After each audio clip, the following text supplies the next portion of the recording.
अस्सलाम वालेकुम नाजरीन, आज जो मैं आपको एमसीक्यूज बताने जा रहा हूँ ये फार्मास्यूटिक्स के वो एमसीक्यूज हैं जो पास पेपरों में भी आए हैं और ये इंतहाई अहम है। आपको ये एमसीक्यूज देखकर इंशाल्लाह ये अंदाज़ा हो जाएगा कि ये वाकई अहम है और ये आपको बहुत सारे टेस्टों में मदद देने वाले हैं इंशाल्लाह। अगर आपने इनको नहीं पढ़ा तो आप ज़रूर पछताएंगे, क्योंकि ड्रैप सीरीज़ में कुछ लोग नहीं पढ़ के गए थे तो वो लाजमी पछताए थे। तो नाजरीन, बगैर टाइम ज़ाया किए मैं आपको लेके जा रहा हूँ मोबाइल की स्क्रीन को, अपने डेस्कटॉप की स्क्रीन पे। वहाँ मैं रीड करता जाऊँगा, पढ़ता जाऊँगा और आप प्लीज़ उसको नोट करते जाइएगा या वीडियो को आप देख सकते हैं। अगर आप इस चैनल पे नए हैं तो इस चैनल को सब्सक्राइब करें, घंटी के बटन को प्रेस करें ताकि आपको मेरी इस तरह की वीडियोस मिलती रहे जो कि आपको आपकी तैयारी में मुफीद हो, ताकि आपकी सिलेक्शन हो सके, ताकि आप कामयाब हो सकें। यह मेरा ज़िंदगी का एक बहुत बड़ा मकसद है। तो आइए नाजरीन, अब चलते हैं सीधा डेस्कटॉप पे। तो जी हाँ नाजरीन, पहला एमसीक्यू है BPC stands for British pharmaceutical codex. Dispersion of protein and starch in water are the example of colloid type hydrophilic. ये एमसीक्यू अक्सर रिपीट हुआ है, 2017 में भी आया था। Electrodialysis method is employed in the colloidal chemistry for the purpose of purification. Sulphur sol is an example of colloidal type lyophobic. In conductivity test, if the bulb glows on a passing electric current, to which of the following type of emulsion is formed? Oil in water emulsion. Multiple emulsions can be designed as water in oil in water. If the viscosity of continuous phase increases, the creaming decreases. नाज़रीन, ये बहुत important बात है कि अगर viscosity जो है continuous phase की बढ़ती है तो क्रीमिंग कम होती है। In case of the coalescence, disperse droplets tends to fuse. जो हमारे डिस्पर्स ड्रॉपलेट्स हैं वो टेंड टू फ्यूज होना शुरू हो जाते हैं। केक फॉर्मेशन फीचर है डिफ्लॉकुलेटेड सस्पेंशन का। इसी तरह आइडियल सस्पेंशन का द सेडिमेंटेशन वॉल्यूम है should be less than 1। Rate of sedimentation is high in flocculated.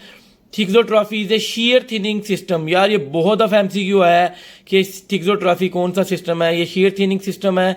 In anti thixotropy the downward curve is frequently position to with respect to upward curve, वो कौन सी है? Right. Brookfield viscometer is an example of rotating spindle. जैसे आप जानते हैं काफ़ी types के विस्कोमीटर यूज होते हैं। Ether is use to separate the organic impurities. इसके बाद a mobile phase can not be solid. और distribution coefficient is donated by K. Which of the following is the most common type of degradation of ampicillin. में सबसे ज़्यादा hydrolysis होती है। और नाज़रीन बताता चलूँ, हाइड्रोलिसिस 90% तकरीबन ड्रग्स में होती है। Which the following is not a chemical decomposition. Volatilisation एक केमिकल डीकम्पोजिशन नहीं है, जबकि oxidation, hydrolysis, isomerisation chemical decomposition को कहते हैं। Which are the following the most common method to prevent the hydrolysis. Hydrolysis से बचने के लिए सबसे बेहतर है कि पानी को ही रिमूव कर लिया जाए। नाज़रीन, हाइड्रोलिसिस की बात हो रही थी तो मैं ये बताता चलूँ कि 90% ड्रग डिग्रेडेशन हाइड्रोलिसिस से होती है। और कौन सी ड्रग्स हैं जो हाइड्रोलिसिस यानी कि बहुत ज़्यादा इफेक्ट होती हैं, उसमें एम्पिसिलिन कॉमन एग्जांपल है या पेनिसिलिन। लेकिन एक बात आपको यहाँ पे ये ज़रूर बताना चाहता हूँ कि जो ड्रग डिग्रेडेशन है वो बेसिकली 3 मैकेनिज्म है उसमें मोस्ट कॉमन। एक आपके पास सबसे इंपॉर्टेंट जो आ जाती है हाइड्रोलिसिस है, नंबर 2 पे ऑक्सीडेशन है और नंबर 3 पे जो है वो फोटोलाइसिस है या फोटो सेंसिटिविटी है या लाइट है या फोटो टॉक्सिसिटी यूजली से कहते हैं। और अगर देखें कि कौन सी ड्रग्स ज़्यादा प्रोन होती हैं हाइड्रोलिसिस पे या कौन सी ड्रग्स हैं जिनमें बहुत ज़्यादा हाइड्रोलिसिस का चांस होता है, तो उनमें जो हमारे पास ईस्टर्स, अमाइड्स या वो ड्रग्स जिनमें लैक्टोन ग्रुप्स होते हैं, they are very prone to hydrolysis. Ester, amides, lactones, lactone groups, carboxylic acid derivatives, ये ड्रग्स में बहुत ज़्यादा हाइड्रोलिसिस होती है। बहुत कॉमन एमसीक्यू बता रहा हूँ, ये पीपीएससी में अक्सर आता है। और ये आपको मैं बताता चलूँ कि ये आपका जो है सीपीआर के अंदर भी बहुत इंपॉर्टेंट बताया गया। तो आइए नाज़रीन, फिजिकल फार्मेसी के कुछ और एमसीक्यूज देखते हैं। नाज़रीन, हम दोबारा कैमरे की तरफ आ गए हैं। The role of clinical pharmacist जो है वो टीडीएम में भी है, पेशेंट काउंसलिंग है, क्लिनिकल वार्ड्स में है। ये बहुत इंपॉर्टेंट है। Properties which depend on arrangement of atoms is constitutive properties, बहुत ज़्यादा इंपॉर्टेंट है, अक्सर पूछ लिया जाता है। और अगर इसमें जिक्र करने तो क्वालिटेटिव प्रॉपर्टी वो होती है जो टोटल नंबर ऑफ आइंस या सॉल्यूट पार्टिकल्स इन सॉल्यूशन में होते हैं, जो आप क्वालिटेटिव प्रॉपर्टीज़ को आप जानते हैं, मैं आगे जाकर जिक्र भी करूँगा। Mineral oil in paraffin is an example of liquid in solid. Surfactants can work in 3 ways, ये इंपॉर्टेंट है। Which are following are not official compendia. आप जानते हैं BNF British pharmacopoeia USP official है और रिमिंगटन जो है रेफरेंस बुक है वो किसी भी सूरत जो है वो ऑफिशियल बुक कंसीडर नहीं होती। इसके बाद नाजरीन, प्रेसिपिटेशन कौन सा फिनोमेना है? ये फिजिकल एंड केमिकल प्रोसेस है। और एक और बताता चलूँ यहाँ पे कि एब्जॉर्प्शन भी फिजिकल एंड केमिकल, उसकी 2 टाइप्स हैं। Thermolabile drugs such as dextrose injection can decompose during sublimation के दौरान डिकम्पोज हो जाते हैं। Deformation work done is recoverable, reversible जो है केसेस में डिफॉर्मेशन में जो काम हो वो रिकवरेबल हो जाता है। Process of removing crystallization from crystalline salt is excitation. Polar molecules have high vapor pressure. Building block of a crystal is called unit cell. The most commonly used desiccant जो हम जानते हैं सिलिका है. Accurate and correct method to determine particle size microscopy है. Dry granulation का ट्रिचुरेशन भी कहते हैं. लेविगेशन वो होती है जिसे वेट ग्राइंडिंग कहते हैं, उसमें लेविगेटिंग एजेंट डालते हैं और वो यूजुअली मिनरल ऑयल होता है. एब्जॉर्बेंट आप जानते हैं एक्टिवेटेड चारकोल है, सिलिका जेल भी है, कॉलिन भी है. Blood is basic in nature, highly slightly basic. Solubility is affected by adding acid. जी हाँ, in which of the following hydrolysis water act as amphoteric ionic salt. इसकी example amphoteric होता है जिसके अंदर दोनों फेजेस कैटायनिक एनायनिक मौजूद हों. इसी तरह आगे पढ़ें कि क्रिस्टलाइन कंपाउंड्स की कौन सी प्रॉपर्टी नहीं होती. क्रिस्टलाइन कंपाउंड्स का शॉर्प मेल्टिंग पॉइंट होता है, एनिसोट्रॉफी भी होती है, लेकिन हाई एंट्रोपी उनकी नहीं होती. Distillation is based on Raoult's law. आइए नाजरीन, अब कुछ और इंपॉर्टेंट फिजिकल के बाद एमसीक्यूज देखते हैं. नाज़रीन, मैं आपको यहाँ पे ये बताना चाहता हूँ कि सीपीआर के पहले 8 चैप्टर आप लाजमी कर लें. 8th एडिशन में 2 to 8 कर लें और 7th एडिशन का जो है वो आप पहला चैप्टर लाजमी करें. वो क्लिनिकल ट्रायल्स के बारे में है, वो 8th एडिशन में पहला चैप्टर वो वाला नहीं है. तो फार्मास्यूटिक्स के पॉइंट ऑफ व्यू से, डोजेज फार्म के पॉइंट ऑफ व्यू से बहुत ही ज़्यादा इंपॉर्टेंट है सीपीआर के पहले 8 चैप्टर. उसमें बायोफार्मास्यूटिक्स भी बहुत ज़्यादा इंपॉर्टेंट है. उसके ऊपर मैं बेशुमार पहले भी वीडियो बना चुका हूँ. आज मैं कुछ वो एमसीक्यू सिर्फ बताने जा रहा हूँ. जो उसकी एक फाइल भी है वो ग्रुप में सर्कुलेट होती रहती है कि सीपीआर के एमसीक्यूज़ के नाम से. आप मेरा ग्रुप ज्वाइन कर सकते हैं, वहाँ पे फ्री ऑफ कॉस्ट आपको सारा डाटा और रोज़ डेली एमसीक्यूज़ शेयर होते रहते हैं. तो वो आप लाजमी तौर पे ज्वाइन कर सकते हैं. उसमें कोई आपसे ना पैसा इस वीडियो का है ना कोई सर्विसेज, हर चीज़ आपको डाटा इजीली अवेलेबल होता रहता है. तो मैंने कंपाइल्ड फाइल बनाई हुई है, वो मैं आपको लाजमी तौर पे शेयर करूँगा. तो आइए नाज़रीन, अब कुछ इंपॉर्टेंट एमसीक्यूज़ देखते हैं जो सीपीआर के हैं और वो पेपरों में आए हैं. तो सबसे पहले हम बात कर लेते हैं कॉलिगेटिव प्रॉपर्टीज़ की. कॉलिगेटिव प्रॉपर्टीज़ बेसिकली डिपेंड करती हैं टोटल आयनिक और नॉन आयनिक फ्लूइड पार्टिकल जो एक सोल्यूशन में होते हैं. ये उन सोल्यूशन ये कंपोजिशन पे डिपेंडेंट, केमिकल कंपोजिशन पे डिपेंडेंट नहीं करती, बल्कि ये किस पे डिपेंडेंट है, ये टोटली डिपेंडेंट है उसके टोटल नंबर ऑफ आयनिक और नॉन आयनिक मॉलिक्यूल्स जो सॉल्यूट के हैं वो सोल्यूशन में मौजूद हों. तो अब ये 4 हैं, आप जानते हैं. ऑस्मोटिक प्रेशर है, एलिवेशन ऑफ बॉइलिंग पॉइंट है, डिप्रेशन ऑफ फ्रीजिंग पॉइंट है और लोअरिंग ऑफ वेपर प्रेशर है. ये एमसीक्यू आ जाता है इन चारों में से कौन सी जो है वो नहीं है या कौन सी जो है वो है. इसके बाद इंपॉर्टेंट एमसीक्यूज़ में अगर हम सीपीआर के आगे इंपॉर्टेंट एमसीक्यूज़ का अगर जिक्र करते चलें तो एक बहुत इंपॉर्टेंट एमसीक्यू आता है कि कितने टाइप के पानी जो हैं वो यूज़ होते हैं फार्मास्यूटिकल प्रिपरेशन में. तो there are 7 types of water that are actually used in the pharmaceutical preparations में. ये सीपीआर की एग्जैक्ट लाइन है जो आती है. सीपीआर से एक एमसीक्यू आ जाता है कि सोडियम लोराइल सल्फेट का कितना HLB वैल्यू है, हाइड्रोफिलिक लिपोफिलिक बैलेंस, वो 40 है. और HLB स्टैंड पर हाइड्रोफिलिक लिपोफिलिक बैलेंस. इसका एक टेबल बना है सीपीआर का चैप्टर नंबर 2 में ही, वो आप लाजमी तौर पे देख लीजिएगा. यार आप सारी चीज़ें मैं आपको यहाँ पे नहीं बता सकता. इसके अलावा कुछ और इम्पोर्टेंट एमसीक्यू जो मैं समझता हूँ सीपीआर के इंतहाई अहम है, वो मैं आपके साथ अभी जो है वो आपको बता देता हूँ, शेयर कर देता हूँ और मैं थोड़ा पढ़ के भी यहाँ पे बता देता हूँ.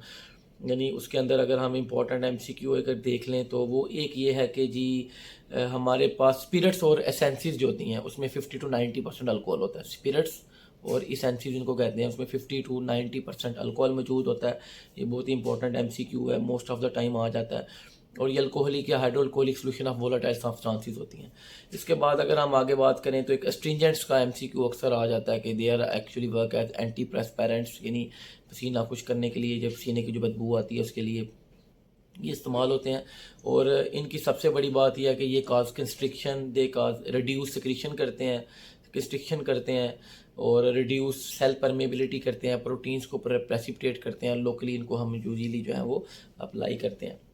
इसके बाद और 4 एमसीक्यू इंपॉर्टेंट मैं अभी आपको दिखाने लगा हूँ, वो आप देख लें. उसमें से एक एमसीक्यू मुझे यकीन है 2 लाजमी आ जाएंगे.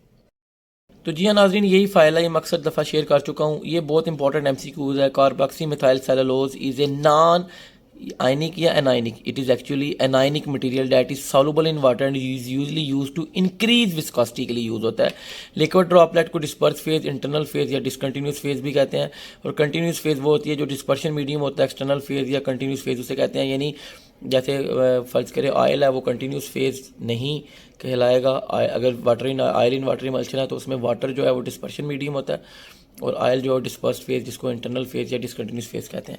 अच्छा, मिथाइल सेलुलोज ये नॉन आयनिक है, ये मैं रिपीट कर रहा हूँ, मिथाइल सेलुलोज नॉन आयनिक है और ये इंड्यूस करता है विस्कोसिटी, जबकि ऊपर कार्बोक्सी मिथाइल सेलुलोज एनायनिक है और ये इंक्रीज करता है विस्कोसिटी। जो इसके बाद सॉर्बिटन ईस्टर स्पैंस कहते हैं, हाइड्रोफोबिक इन नेचर है, वाटर इन ऑयल इमल्शन बनाते हैं। पॉलीसॉर्बेट्स ट्विन्स होते हैं, ये हाइड्रोफिलिक है, ये ऑयल इन वाटर इमल्शन बनाते हैं। वेट गम का दूसरा नाम इंग्लिश मेथड है, ड्राई गम का दूसरा नाम कॉन्टिनेंटल मेथड है। Cold cream water in oil emulsion है, vanishing cream oil in water emulsion है। वेटिस्पोल contain natural fat saturated fatty acids, carbon 12 से कार्बन 18 तक होते हैं।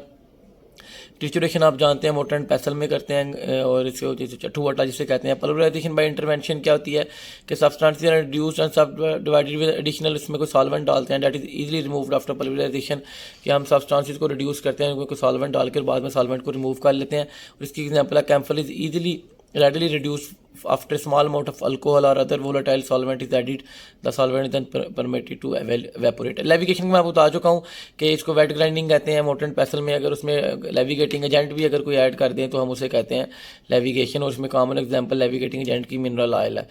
और इसके बाद आगे इंपॉर्टेंट एमसीक्यू ये पीपीएससी में 2015 में आया था कि waxed paper is a transparent waterproof paper.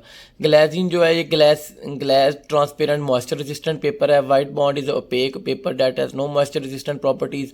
Vegetable parchment is a thin semi opaque moisture resistant paper है।